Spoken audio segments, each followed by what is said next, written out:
بسم اللہ الرحمن الرحیم۔ السلام علیکم۔ مکتب غامدی کے ایک اور نشست میں خوش آمدید۔ سلسلہ گفتگو 23 اعتراضات کی سیریز میں جاری ہے، اور آج اس سلسلے کی ہم قسط نمبر 105 شروع کرنے جا رہے ہیں۔ قرات کے اختلاف کا موضوع زیر بحث ہے۔ اس موضوع کی آج 13ویں نشست ہے۔ بہت شکریہ غام صاحب، کے وقت کا آغاز کرتے ہیں۔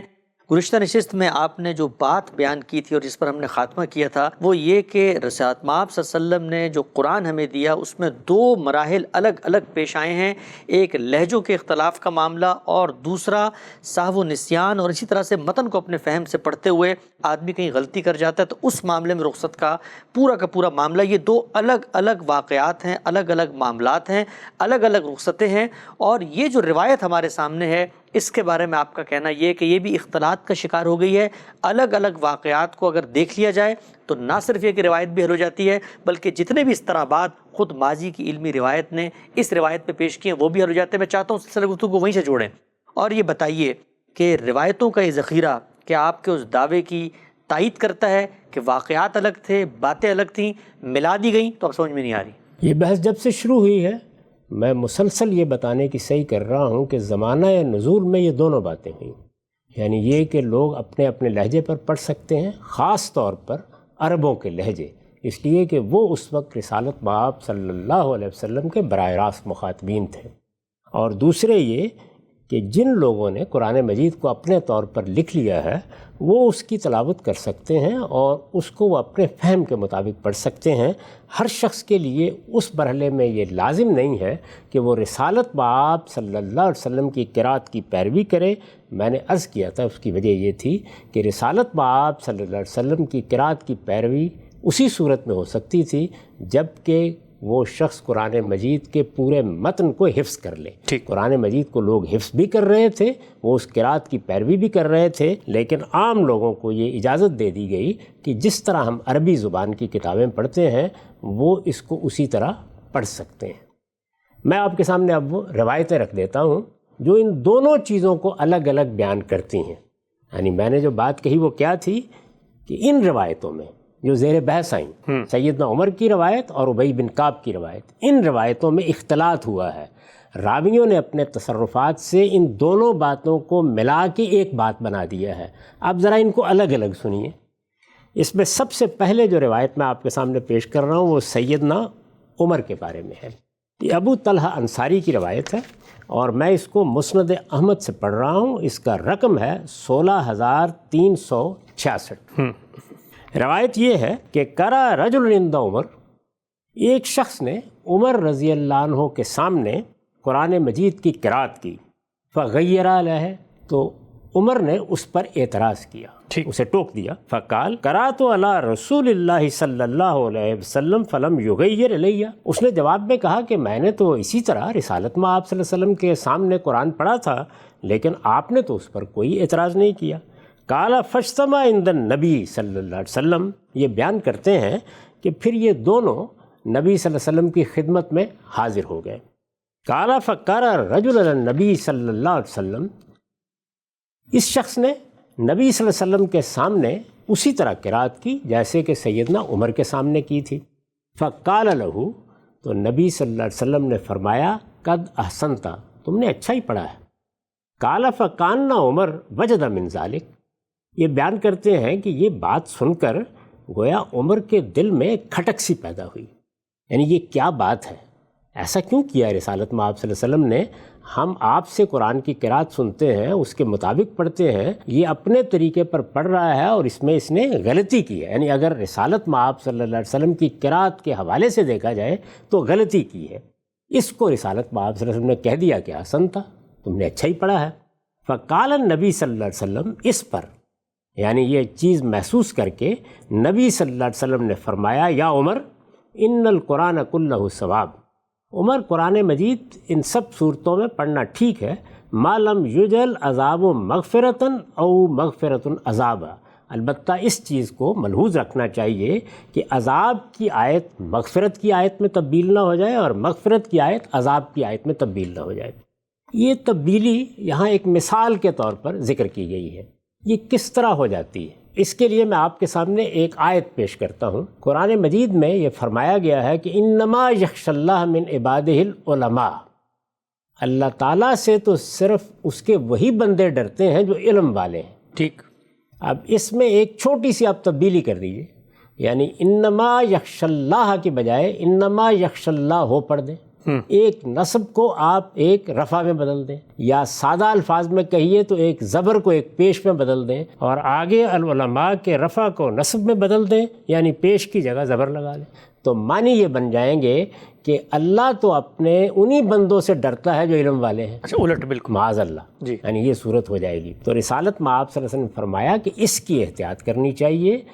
یہ بات کہ وہ بین ہی میری قرات کے مطابق ہو، اس وقت یہ ضروری نہیں ہے، لوگ اپنے اپنے طریقے سے اپنے فہم کے مطابق قرآن مجید کو پڑھ سکتے ہیں۔ میں یہ عرض کر چکا ہوں کہ یہ کیوں اجازت دی گئی، اس پر بڑی تفصیل سے بات ہو چکی ہے کہ اس وقت جب ابھی قرآن کی قرات مصحف میں ثبت نہیں ہوئی تھی، لوگوں کو اس کا پابند نہیں کیا جا سکتا تھا۔ اس کا پابند کیا جاتا تو پھر یہ لازم ہو جاتا کہ ہر شخص جو مسلمان ہو رہا ہے وہ پورے قرآن کو حفظ کرے، کیونکہ اگر وہ رسالت میں آپ صلی اللہ علیہ وسلم سے سن کر حفظ نہیں کرتا تو وہ اس کو اس طرح پھر پڑھ بھی نہیں سکتا۔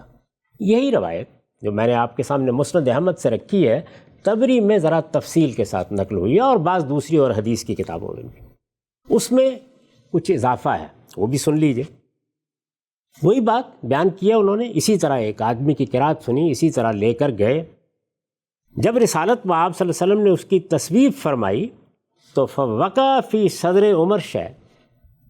تو عمر کے دل میں اس سے کچھ کھٹک پیدا ہوئی، وہاں بھی یہی ہے کہ کچھ کھٹک پیدا ہوئی۔ فعرف النبی صلی اللہ علیہ وسلم ذالک فی وجہہ، رسول اللہ صلی اللہ علیہ وسلم نے یہ چیز ان کے چہرے پر محسوس کر لی۔ کالا، یہ راوی بیان کرتے ہیں کہ فضرب صدرہ، تو آپ نے ان کے سینے پر ہاتھ مارا، وقال ابعد شیطانہ، شیطان سے دوری ہو، کالہ ثلاثہ، آپ نے یہ بات 3 مرتبہ فرمائی۔ ثم قال یا عمر ان القرآن کلہ ثواب، فرمایا ہے عمر قرآن مجید کو ان سب صورتوں میں پڑھنا ٹھیک ہے، ما لم تجل رحمتاً عذاباً او عذاباً رحمہ، جب تک کہ تم رحمت کی آیت کو عذاب میں اور عذاب کی آیت کو رحمت میں تبدیل نہیں کر دیتے، یعنی اس طرح کی کوئی تبدیلی نہیں ہونی چاہیے، اس طرح چیز الٹ پلٹ نہیں ہو جانی چاہیے۔ اگر یہ نہیں ہے تو اس وقت یہ رخصت ہے، ان سب صورتوں میں اگر لوگ قرآن پڑھ رہے ہیں تو یہ ٹھیک ہے، یہ رسول اللہ صلی اللہ علیہ وسلم نے فرمایا۔ یہ ایک صورت ہے، یعنی اس سے کیا معلوم ہوا؟ اس سے یہ معلوم ہوا کہ یہ واقعہ ایک بالکل الگ واقعہ ہے، یہ صورت بالکل الگ صورت ہے کہ کوئی شخص قرآن مجید کو اپنے فہم کے مطابق پڑھتا ہے، میں سنوں گا، آپ سنیں گے، اگر ہمیں قرآن مجید حفظ ہے اور ہم نے اس کو رسالت میں آپ صلی اللہ علیہ وسلم کی قرات پر حفظ کیا ہے تو ہم اعتراض کریں گے، اور اعتراض کریں گے تو آپ سے جا کر پوچھیں گے بھی، اور آپ اس موقع پر یہی کریں گے جو آپ نے کیا، یعنی آپ نے بتا دیا کہ اس وقت یہ رخصت ہے، اس پر کوئی اعتراض نہیں کیا جا سکتا۔ ٹھیک، یہ ایک صورت میں نے عرض کیا، یہ الگ کر دیں۔ اب دوسری چیز کو دیکھیے، یہاں تو آپ نے دیکھ لیا نا، 7 احرف کا کوئی ذکر نہیں، کوئی ذکر نہیں سر۔ قرآن مجید 7 لہجوں پر اترا ہے یا 7 قراتوں پر اترا ہے، اس کا کوئی ادنا سا ذکر بھی یہاں نہیں ہے۔ اس چیز کو آپ بالکل الگ دیکھیے۔ یہ میں نے سیدنا عمر کی روایت آپ کے سامنے پیش کی۔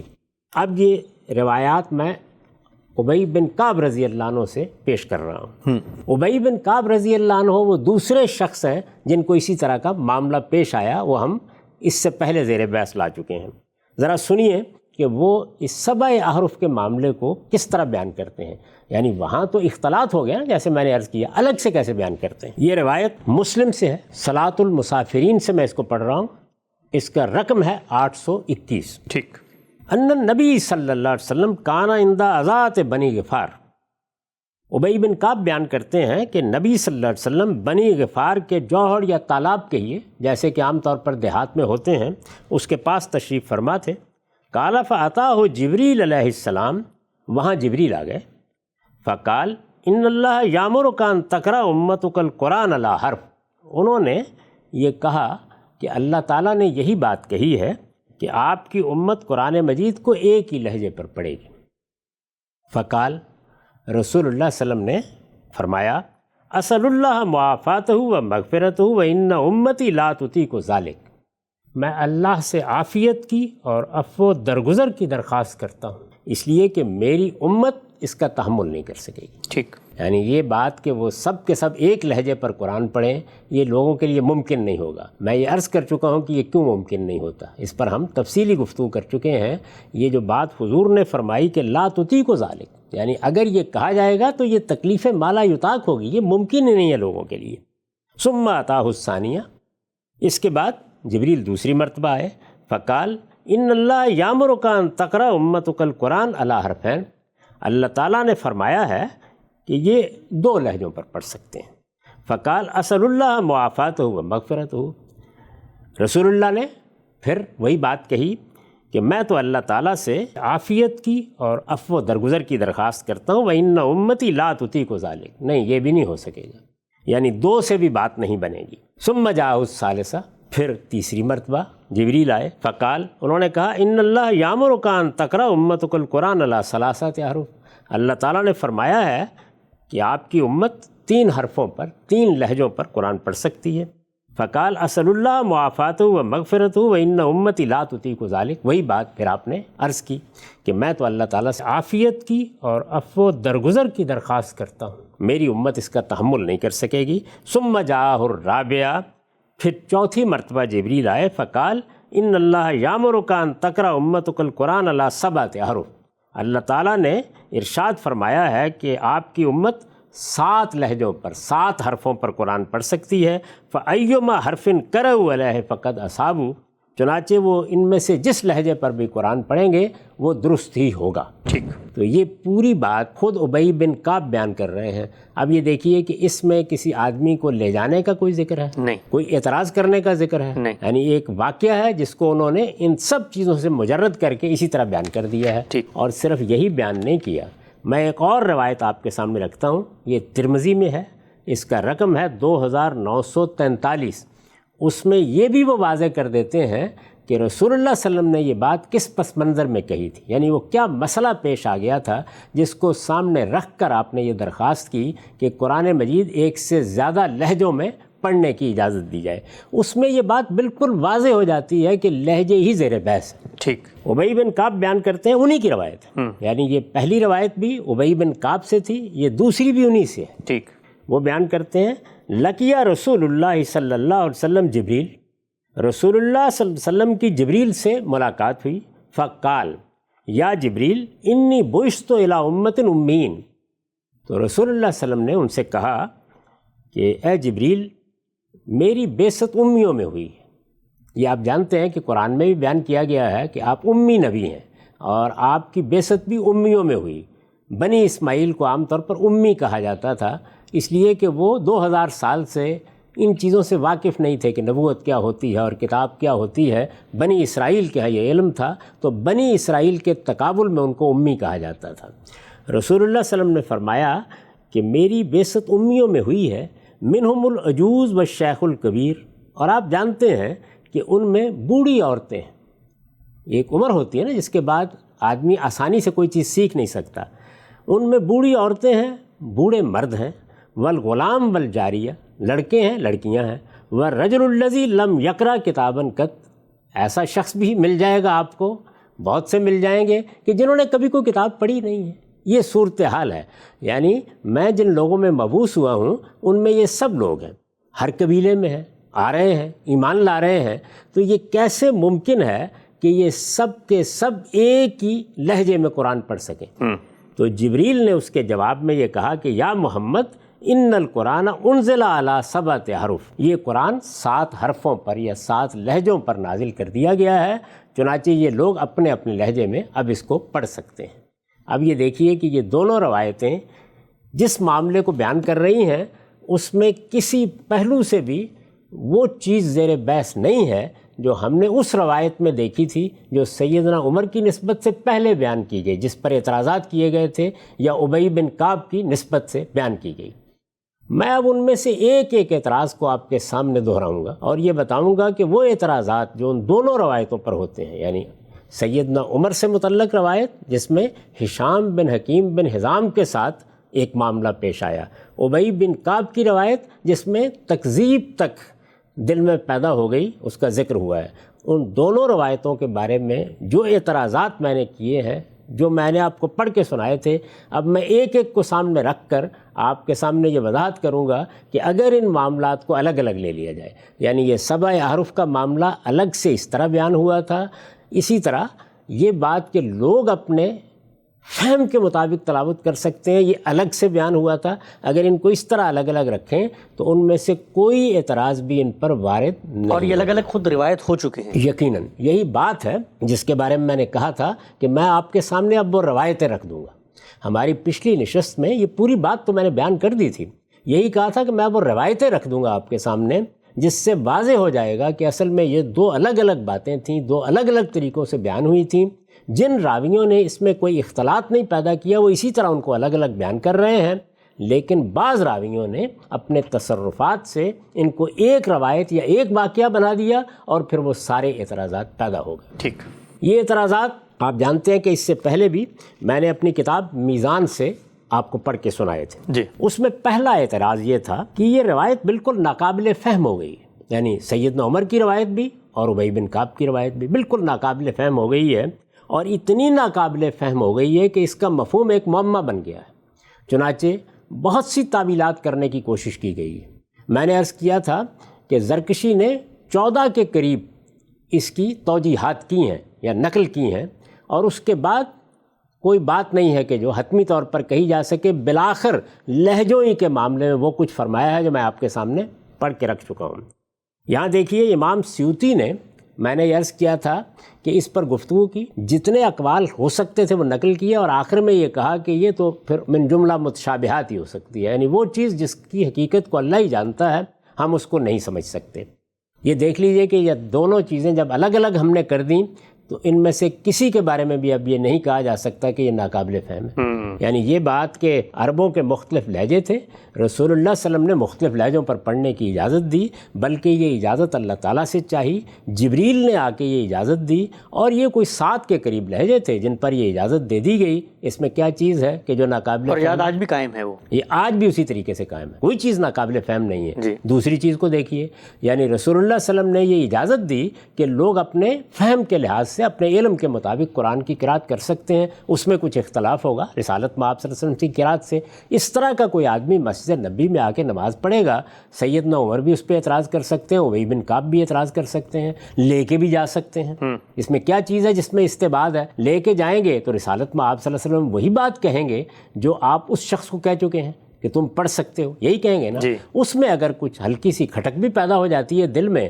تو ظاہر ہے کہ اس پر آپ مطمئن کر دیں گے، اور ایسا ہی آپ نے کیا ہے۔ اور یہاں آپ نے دیکھا کہ بس کھٹک کا ذکر ہوا ہے، یعنی وہاں راویوں نے کیا کیا ہے، وہاں اس کھٹک کو اٹھایا ہے، اور یہ کھٹک تو میرے آپ کے دل میں کسی وقت پیدا ہو سکتی ہے، یعنی یہ خیال پیدا ہوتا ہے کہ یہ بات سمجھ میں نہیں آئی، اتنی بات کافی ہے ان الفاظ میں، لیکن وہ اس سے آگے بڑھے ہیں اور وہاں تک بات کو لے گئے ہیں کہ ان کے دل میں تو ایسی تکذیب کا خیال پیدا ہوا، یعنی رسول اللہ کو جھٹلا دینے کا خیال پیدا ہوا جو کبھی جاہلیت میں بھی پیدا نہیں ہوا۔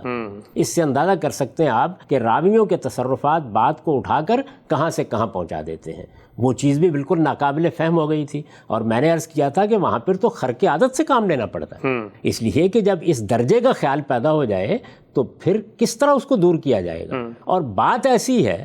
اور اتنی ناقابل فہم ہے کہ اس میں پھر خرق عادت ہی ہوگا، یہ کوئی طریقہ نہیں کہ سمجھائی جا سکے۔ یہاں دیکھیے کھٹک کا بیان بھی ہو گیا، رسالت میں آپ صلی اللہ علیہ وسلم نے ان کے سینے پر ہاتھ مارا، عمر رضی اللہ عنہ کے، ان کو مطمئن بھی کیا، اس لیے کھٹک پیدا ہوتی ہے تو یہی کہنا چاہیے نا کہ اس سے نجات حاصل کرنے کی کوشش کرو۔ پھر اس کے بعد استدلال کیا، بتایا کہ یہ بات ایسے ہے اور اس میں کوئی حرج کی چیز نہیں ہے۔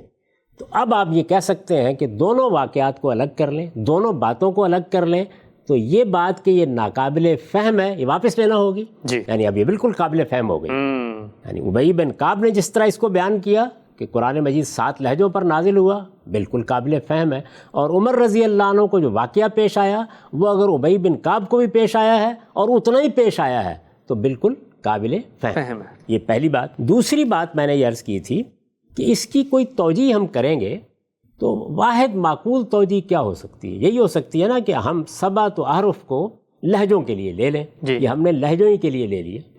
وہاں مصیبت کیا تھی؟ وہاں مسئلہ یہ تھا کہ اگر لہجوں کے لیے لیں ایک ہی قبیلے کے دو تو لوگ، ایک ہی قبیلے کے دو فرد ہیں، یعنی ایک عمر ہیں اور دوسرے ہشام بن حکیم بن حزام ہیں، جی تو یہ کس طرح مان لیں کہ ایک ہی قبیلے کے دو لوگوں کے مابین لہجے کا اختلاف ہو گیا؟ وہاں یہ ناقابل فہم ہو گئی۔ جی جب آپ نے ان دونوں واقعات کو الگ الگ کر دیا کہ یہ معاملات ہی دو الگ الگ معاملات ہیں، تو اب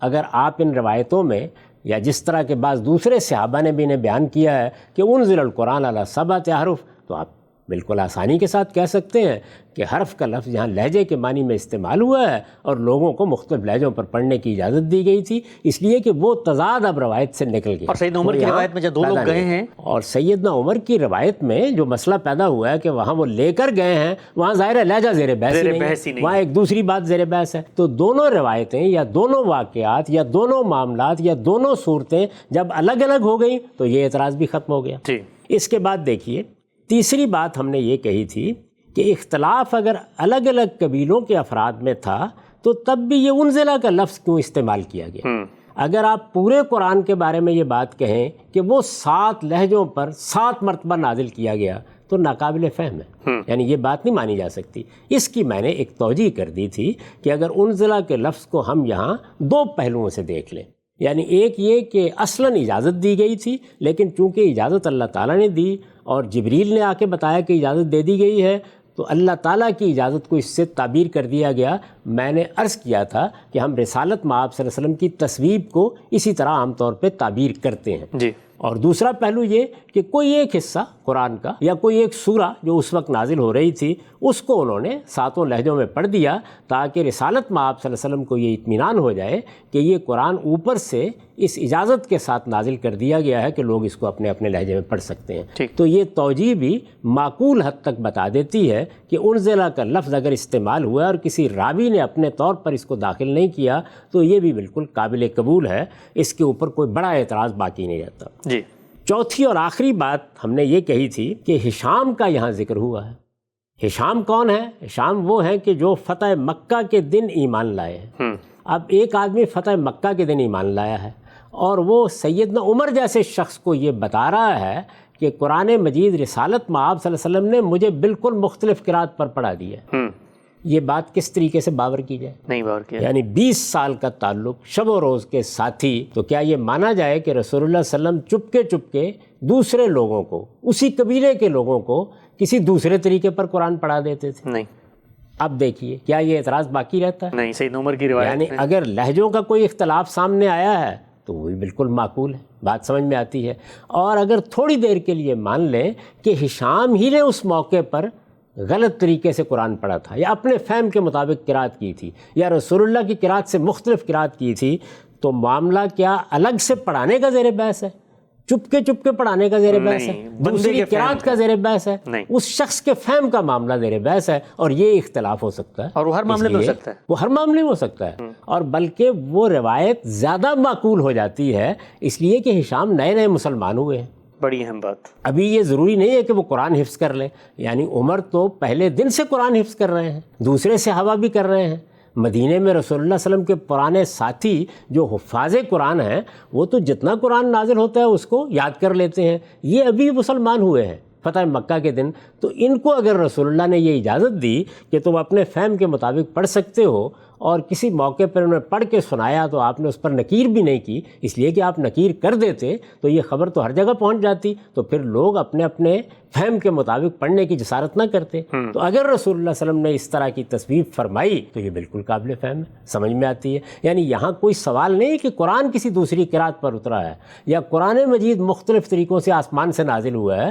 قرآن ایک ہی طریقے پر نازل ہوا ہے، رسالت مآب صلی اللہ علیہ وسلم نے اس کو پڑھا ہے، ایک ہی اس کی قرات ہے، البتہ اس وقت کی صورتحال میں لوگوں کو اس کی اجازت دی گئی، رخصت دی گئی کہ وہ اپنے اپنے طریقے کے مطابق پڑھ لیں، اور میں عرض کر چکا ہوں کہ اس کے بعد عرضہ اخیرہ کی قرات ہوئی اور قرآن نے حکم دے دیا کہ اب عرضہ اخیرہ کی اسی قرات کی پیروی کی جائے گی، فاتبع قرآن، اور صحابہ کرام نے پورے اہتمام سے اس قرات کو جاری کیا اور پھر وہی مصحف پر ثبت کی گئی۔ اس پس منظر میں میرے نزدیک یہ 2 باتیں ہیں جن کو راویوں نے اپنے تصرفات سے ملایا ہے اور ملا کے ایک روایت بنا دیا ہے، وہ ایک روایت بن کے بالکل ناقابل فہم ہو گئی ہیں، کسی طرح بھی قابل قبول نہیں ہو سکتی۔ اب سر یہ بہت ہی اہم نقطہ ہے جو پہلی دفعہ آپ کی جانب سے سامنے آیا ہے، روایت کو آپ نے قبول کر لیا ہے، اور قبول کرنے کے بعد جس جگہ پر بٹھایا ہے وہ جو کچھ مراحل نزول سے ہمارے ہاتھوں میں پہنچنے تک کے آپ نے بیان کیے تھے اس کی ترتیب میں بھی بالکل صحیح بیٹھ جاتے ہیں۔ میں ایک سوال پوچھنا چاہتا ہوں آپ سے، یہ بات تو بالکل واضح ہو گئی کہ سیدنا عمر کے پاس بندہ آیا ہے، آپ نے اس کی کوئی بات سنی ہے، رسول اللہ کے پاس لے کر گئے ہیں، اور رسول اللہ نے وہاں پر یہ بتایا کہ دیکھو عذاب اور مغفرت کی آیت جب تک نہ مل جائے تو پڑھنے کی رخصت ہے، اجازت ہے، اس معاملے میں کوئی جھگڑنے کی بات نہیں ہے۔ یعنی اس حد تک اگر کوئی ترمیم نہیں ہو جائے، جی اس حد تک مضمون الٹ پلٹ نہیں ہو جاتا، وہ ایک مثال ہے جو حضور صلی اللہ علیہ وسلم نے دی کہ اگر مدعا میں اس طرح کا تغیر نہیں ہوتا، جیسے میں نے مثال دی انما یخشی اللہ من عبادہ العلماء کی، تو پھر اس میں کوئی حرج کی بات ٹھیک۔ تو یہ بات سیدنا عمر سے ایک جگہ نقل ہو رہی ہے۔ اسی طریقے سے یہ جو لہجوں کے اندر رخصت دی گئی ہے، رعایت دی گئی، آپ پڑھ سکتے ہیں، ظاہری بات ہے سیدنا عمر بھی اس سے واقف ہوں گے، سیدنا عمر اس کو بھی الگ سے بیان کر رہے ہیں۔ یہی معاملہ ہم ابئی کی طرف لے جاتے ہیں، ابئی بھی جانتے ہیں، اور ابئی کی روایت خود سامنے آ گئی کہ لہجوں میں جو رخصت دی گئی وہ کس پس منظر میں ہے، اور یہ بات کہ جی عذاب کی آیت مغفرت کی آیت نہ بن جائے اور فہم سے آپ پڑھ رہے ہیں عرض اخیرہ سے پہلے، یہ ان کو بھی معلوم تھی۔ میں جاننا آپ سے چاہتا ہوں، ایک عام آدمی یہ سوچ رہا ہوگا کہ ظاہری بات ہے کوئی ایسا تو نہیں ہے کہ کوئی شخص بدنیتی سے بیٹھے اور انہوں نے کہا کہ آج ہم اس کو گھڑتے ہیں، یعنی دونوں لوگ دونوں باتیں نقل کر رہے ہیں، تو یہ بات قرینِ قیاس ہے کہ جو راوی نقل کر رہے ہیں وہ ان کی بات کا ابتدائی حصہ لے کے ان کی بات کا آخری ملا دیں، اور ان کا آخری لے کے ان کی ابتدائی ملا دیں۔ نہیں، اس کو آپ یوں دیکھیے کہ ابی بن کعب سے بھی راویوں کو دونوں باتیں مل گئیں، جی ہاں، یعنی الگ الگ ملی ہیں۔ جی ہاں، ان کو یہ بھی معلوم ہوا ہے کہ ابی بن کعب نے یہ بتایا تھا کہ رسول اللہ صلی اللہ علیہ وسلم نے اجازت دی ہے کہ انزل القرآن علی سبعۃ احرف، جی یہ ایک الگ روایت ہے،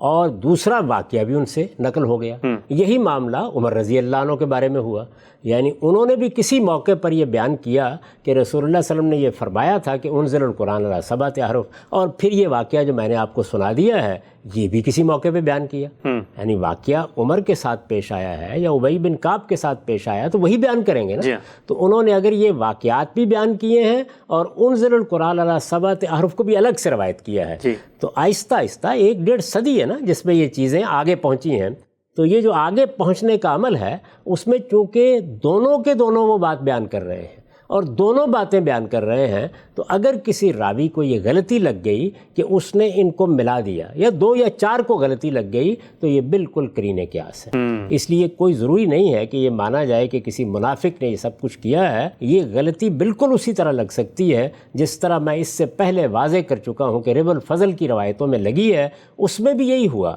کہ دونوں باتیں الگ الگ بیان کی گئی تھیں، دونوں باتیں اپنی جگہ بالکل درست تھیں، لیکن راویوں نے ایک کا ایک حصہ ادھر ڈال دیا اور اس کا ایک حصہ ادھر ڈال دیا، نتیجے کے طور پر دونوں ناقابل فہم ہو گئیں۔ یہاں بھی بالکل اسی طریقے سے ہوا ہے، اور یہ اگر آپ غور کر کے دیکھیں تو روزمرہ ہمارے ساتھ ہوتا ہے، یعنی 12 ہوتا ہے کہ ہم 2 الگ الگ باتیں بیان کر رہے ہوتے ہیں اور کوئی شخص سننے کے بعد ان دونوں کو ملا دیتا ہے، اور ملا دیتا ہے تو وہ ایک ایسی بات بن جاتی ہے کہ جو کسی طرح نہ ہمیں قابل قبول ہوتی ہے نہ سننے والے کو قابل قبول ہوتی ہے۔ میں اپنی زندگی سے آپ کو مثال دے کے بتا سکتا ہوں کہ ایسا بارہا ہوا ہے کہ مجھے بالکل انہی لفظوں میں وضاحت کرنی پڑی کہ آپ نے یہ جو بات میری نسبت سے بیان کی ہے یہ 2 الگ الگ باتیں ہیں، میں نے ایک بات اس سیاق میں کہی تھی اور دوسری بات اس سیاق میں کہی تھی، لیکن سننے والے کو غلطی لگ جاتی ہے، ایک آدمی سے دوسرے آدمی تک بات پہنچتی ہے تو اس میں غلطی لگ جاتی ہے، اور یہ معاملہ کوئی 2 دن میں نہیں ہوا، یہ کم و بیش 1.5 صدی میں ہوا ہے، کیونکہ عمر رضی اللہ عنہ سے متعلق یہ روایتیں اس سے پہلے ہمارے سامنے نہیں آئیں۔ ٹھیک، ہم صاحب یہ جو نقطہ آپ نے بیان کیا ہے بڑی صدیوں پر محیط لا ینحل مسئلہ، اور حدیث کے بارے میں یہ جو رویہ سامنے آتا ہے کہ بہر کیف اس کی ایک توجیہ ہو جاتی ہے، وہ قابل قبول ہو جاتی ہے، اور خود ذخیرہ حدیث سے جو شواہد پہلی مرتبہ سامنے رکھے گئے ہیں ان سے بھی یہ واضح ہوتا ہے کہ خود سیدنا عمر اس واقعے کو الگ سے کیسے بیان کر رہے ہیں، اور ابئی کے ہاں جو چیز زیر بحث ہے انزل القرآن علی سبعۃ احرف میں وہ لہجوں سے متعلق ہے۔ سلسلہ گفتگو کو آگے بڑھائیں گے انشاءاللہ، اور آپ سے جانیں گے کہ یہ جو کہا جاتا ہے کہ جی یہ قراتیں تو متواتر ہیں، اور یہ جو ہمارے قرات کے علماء ہیں اس کا دعویٰ بھی کرتے ہیں، اور پھر یہ بھی کہ مختلف ادوار میں مختلف علاقوں میں کچھ لوگوں کے نام سے منسوب قراتیں معروف تھیں، تو پھر وہ عرض اخیرہ کی قرات کا کیا معاملہ تھا، یہ سب کچھ زیر بحث لائیں گے۔ وقت ہمارا یہاں پہ ختم ہوتا ہے، دوبارہ حاضر خدمت ہوں گے ہم سب، اب تک آپ کا بہت شکریہ۔